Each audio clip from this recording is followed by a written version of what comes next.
From the women's suffrage of the 1920s to the MeToo movement, feminism in the West has driven demands for greater gender equality. But beyond the Western lens, how has the movement evolved across other cultures and continents? I'm Myriam Francois, and this is The Stream.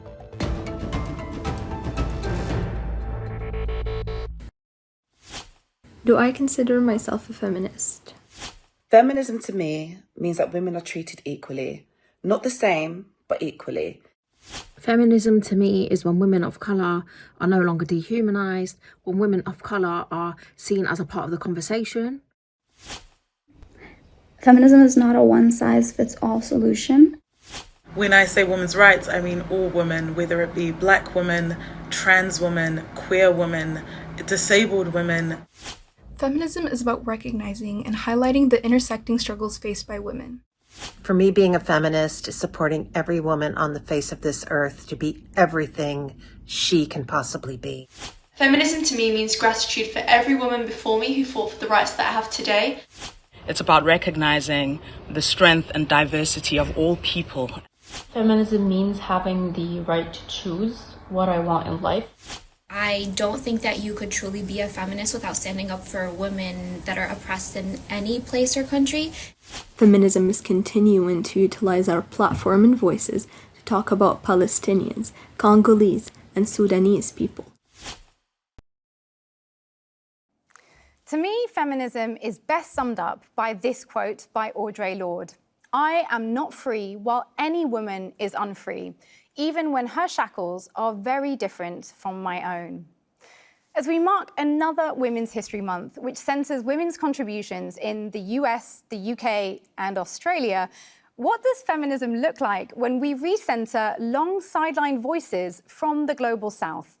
In this episode, we'll explore what we can all learn from both older and newer generations of feminist pioneers. Here to discuss this with me are three generations of feminist activists and educators. Lina Abirafeh, a feminist author who focuses on gender issues in development and humanitarian contexts. Jaimee Swift, founder of Black Women Radicals, an advocacy organization dedicated to uplifting and centering Black women. And Yasmina Benslimane, founder of Politics for Her, a non-profit organization that advocates for greater political participation of young women and girls. Ladies, thank you so much for being here. I really appreciate your presence. I want to kick off today and talk about these generational differences and ask each of you to identify something you really admire about a previous or subsequent generation of feminists. Yasmina, maybe we can kick off with you. Yes, absolutely. Thank you so much for having me. So for me, I would say that I really look up to all women that came before me, and particularly Fatima Mernissi from Morocco, Esma El Mrabit, who really showed that women in Islam were already very active, that there were matriarchal societies, but unfortunately they have been erased from history, but also showcased that it's not the religion itself the issue, but the interpretation of it by a male elite to serve their interests. So those are my daily inspirations. Wow, thank you so much, Yasmina. Lina, over to you. What I love is that I've learned from this generation that all of our issues are interconnected and we're all fighting along the same fronts. And a fight for one of these is a fight for all of these. So the idea that we are countering all of these abusive and toxic isms, and they all are related, they all are tangled up. So this generation, I think, is really at the forefront of seeing those issues as part of the way we live our multi-layered lives and the need to fight for all of them all together. Amazing. And Jaimee? Yes, I'm super inspired by Barbara Smith, who was one of the founding members of the Combahee River Collective. And she's also one of the reasons why we have Black women's studies in the United States. She was also co-founder with Audre Lorde of Kitchen Table Women of Color Press, the first ever press for women of color in North America. So she's a great inspiration to me. Wow, so clearly we owe a lot to our feminist foremothers, right? Everyone chose to list, I mean, of course, Lina, homage to the younger ones as well, but, you know, we owe a lot to the ones who come before us, right? So, Lina, I want to ask you, as our Gen X feminist here, When you see the struggles that are being waged today by Gen Z, does it make you hopeful that the movement is making progress, or does it feel like one step forward and two steps back? I think we've got unprecedented challenges, so it's really easy to be discouraged. But what I do see is hope. I see a lot of momentum. I see a generation that is unrelenting. They are out there fighting for their rights, for everybody's rights, for human rights overall. And we're finally defining that in an expansive and inclusive way. So yes, I mean, you can look at this as catastrophic setbacks in the world, global crises that show no sign of ending, setbacks against our rights, pushbacks against our fundamental freedoms, rollbacks of the rights we thought we had, at least in my decades doing this work. I never imagined that we'd be fighting the same battles. But this generation is out there on the streets, in their homes, on the front lines, in politics, in every place, making their voices heard. And they are doing that in a way that gives me a lot of hope that, yes, we are taking the gains from the past generations and we are pushing forward, and we're not going to stop until we win it. And I sincerely hope it's in my lifetime. No pressure on the younger generations, but I would love to see it happen. Of course. And I mean, I was alluding, of course, to the fact that, Jaimee, you're in the US, where we've seen a rollback on reproductive rights and, of course, ongoing violence against particularly women of colour. Do you feel that same sense of hope with regards to where the movement's headed? I feel hope, but sadly a sense of despair. Like Lina said, we have seen critical rollbacks, not just in the US, but globally, for the rights of Black people, people of color, women, gender expansive folks. And so it's daunting at times, right, to think about, wow, these things are happening in our world and it's 2024. However, I do agree that the young people are making a way forward and taking the lessons from our elders, particularly in my case as a Black feminist, our Black feminist elders, right? Whether it be Harriet Tubman, Marielle Franco, Marsha P. Johnson, and learning from what they've laid on the ground for us and expanding on it. And I think that's the beauty of Black feminist imaginations and possibilities. Yasmina, you've previously said we feminists have similar fights, but we don't have the same battles. Can you elaborate for us on that one?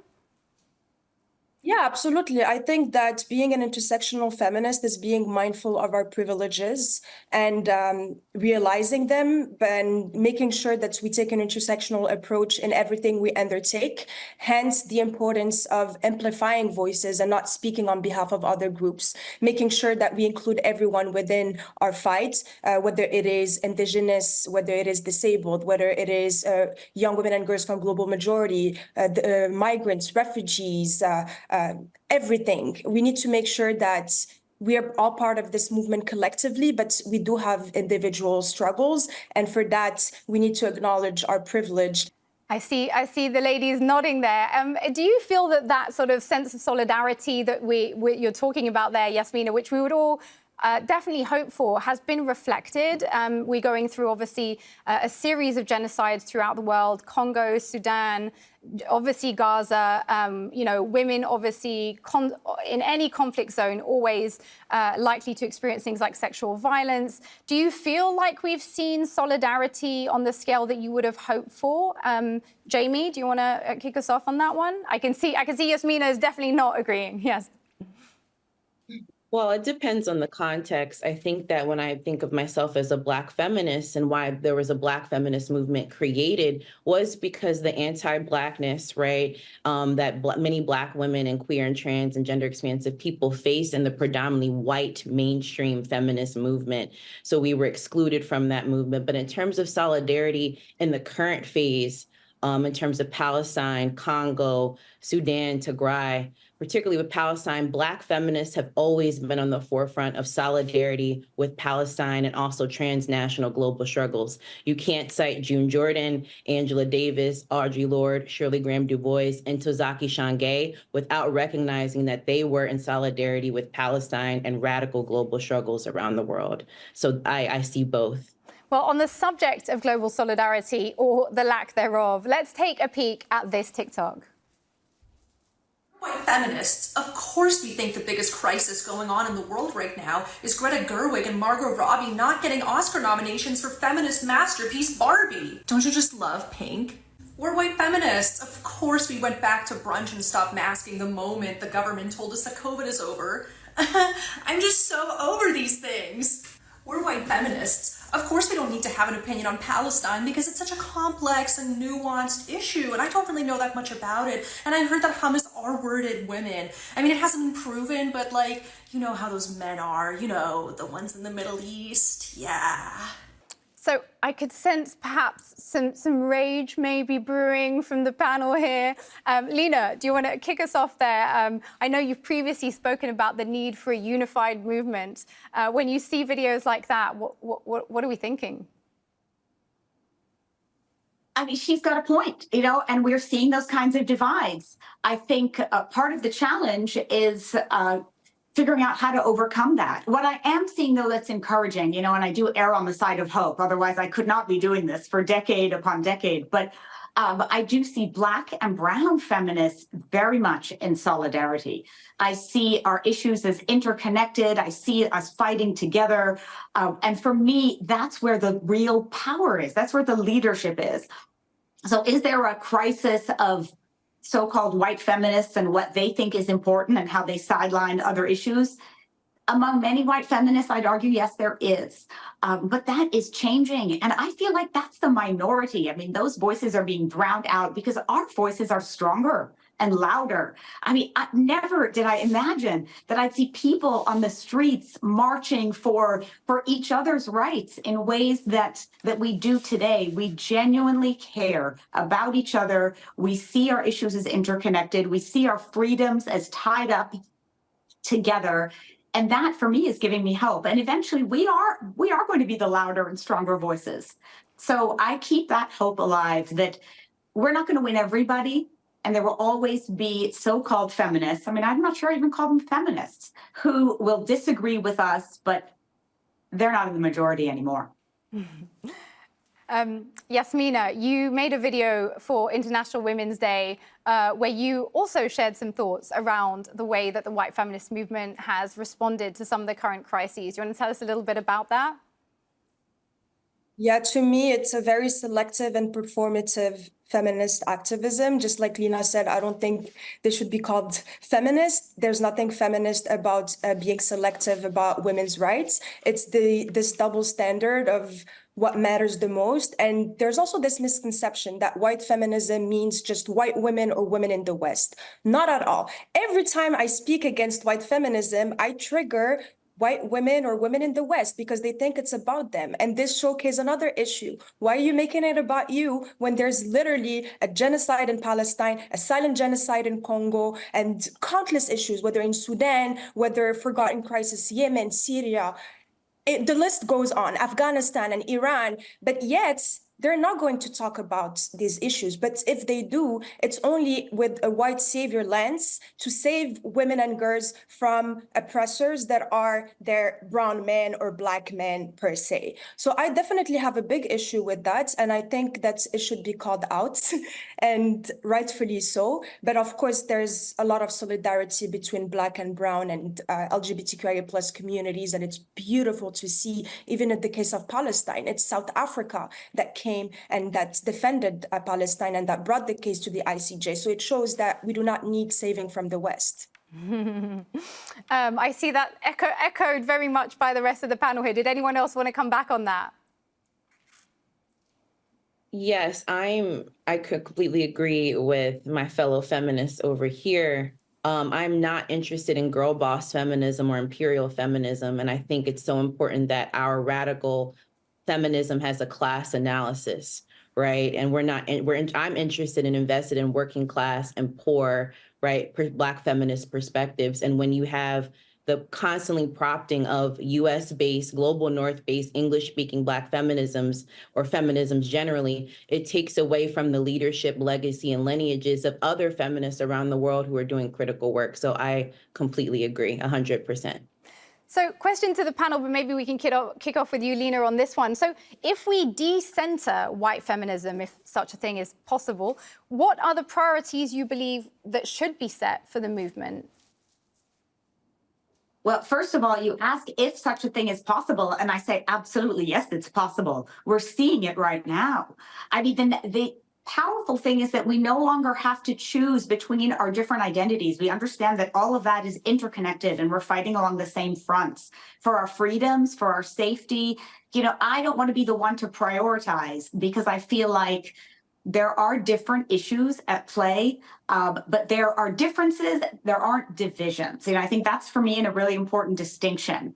That what we're seeing is that we can come together on the bigger issues, fighting against the global abuses of power that we are seeing, fighting against all the isms that are holding us back, fighting against oppression and racism and colonialism and occupation. And we see that as interconnected now. And for me, as somebody who is your resident older feminist on this panel, what is refreshing for me and is such a relief is the freedom that I finally have to be able to be Arab and a feminist, Lebanese and Palestinian and a feminist, Arab American and a feminist, whatever divisions you want to place on me, I can be all of those things and I can do all of those things and I can speak on behalf of everyone because we're all in the same struggle together. So for me, that's what I see, and that's the direction that things are headed in. And as I said before, we are louder, stronger, and whether other people like it or not, we are the majority. Oh, nice. So I want to pick up on that just very quickly. I want to take a minute to check out this clip from a Filipino eco-feminist called Mitzi Janelle Tan.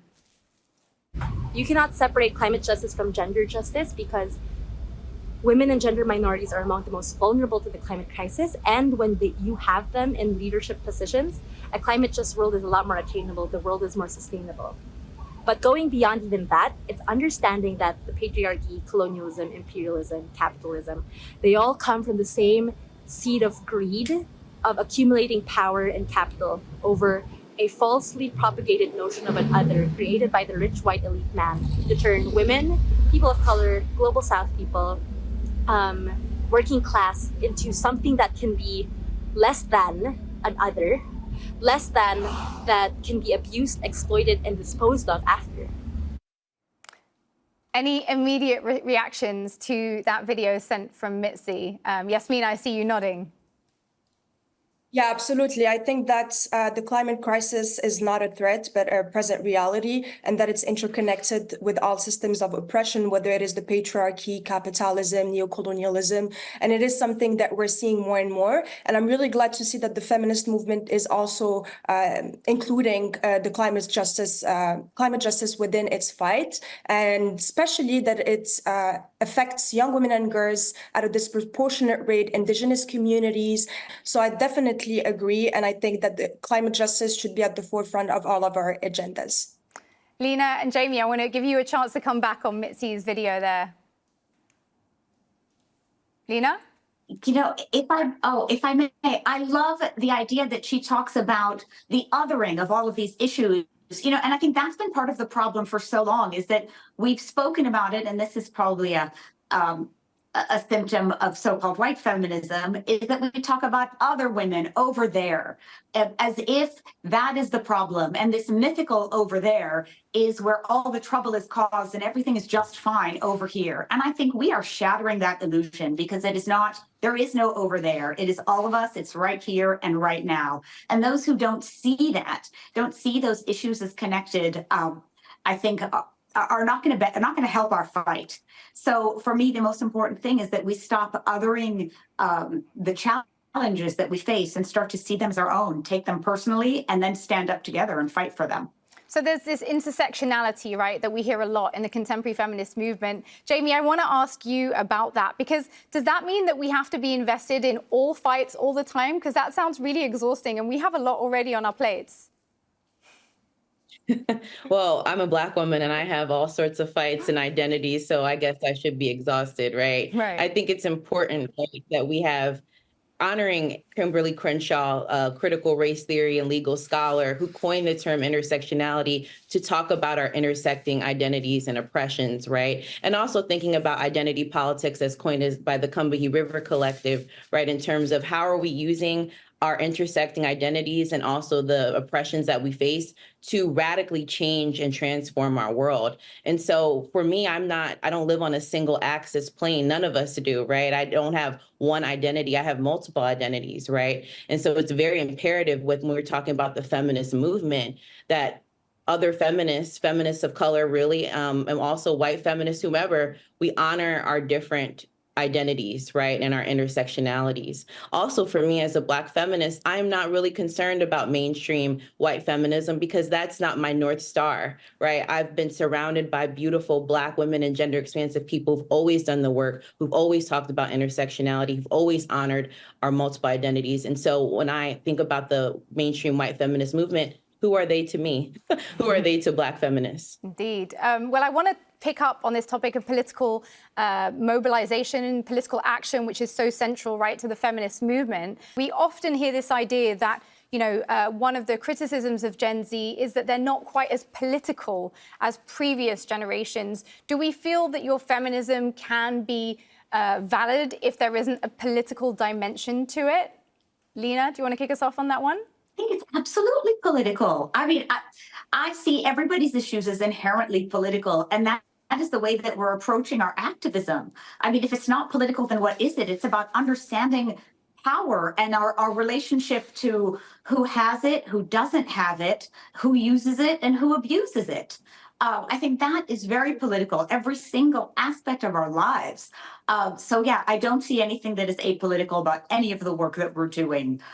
What I do see is an understanding that is evolving at such an extraordinary pace among Black and Brown feminists together about how connected our issues are and how inherently political and how much we have to fight against the classism and the other oppressions that have held us back as women, as people of color, as immigrants, as minorities, as all of the things that, all of the labels that have been placed on us. Well, we've only got a few minutes left, but I really wanted to end the show talking about the place of joy within the feminist movement. We often hear this caricature of feminists of being angry. What is the place for joy within the feminist movement? Yasmina, do you want to kick us off? Well, first of all, I think that we all have all the right to be angry.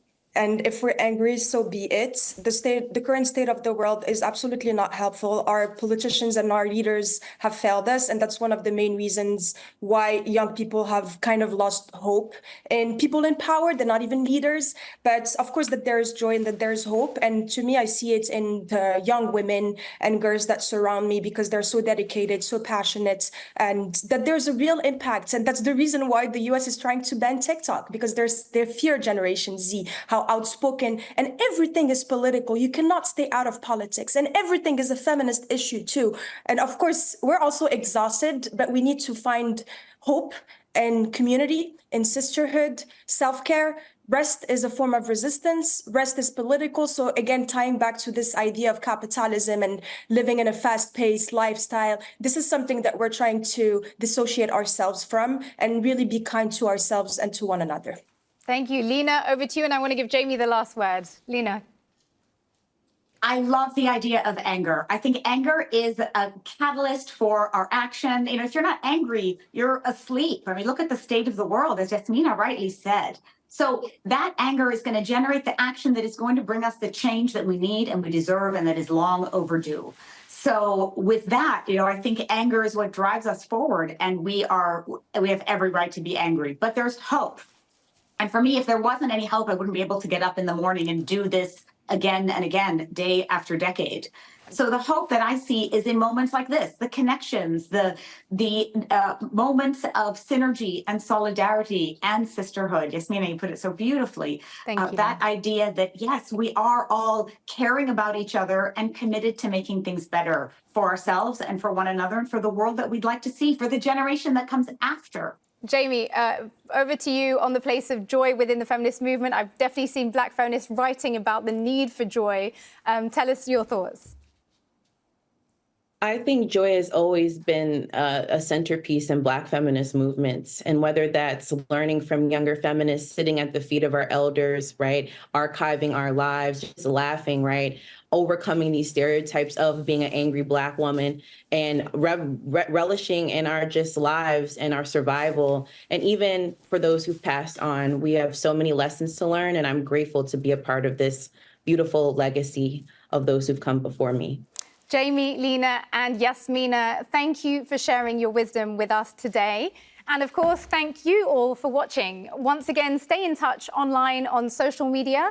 Send us your questions and suggestions using the hashtag or the handle AJStream. Take care, and I'll see you soon.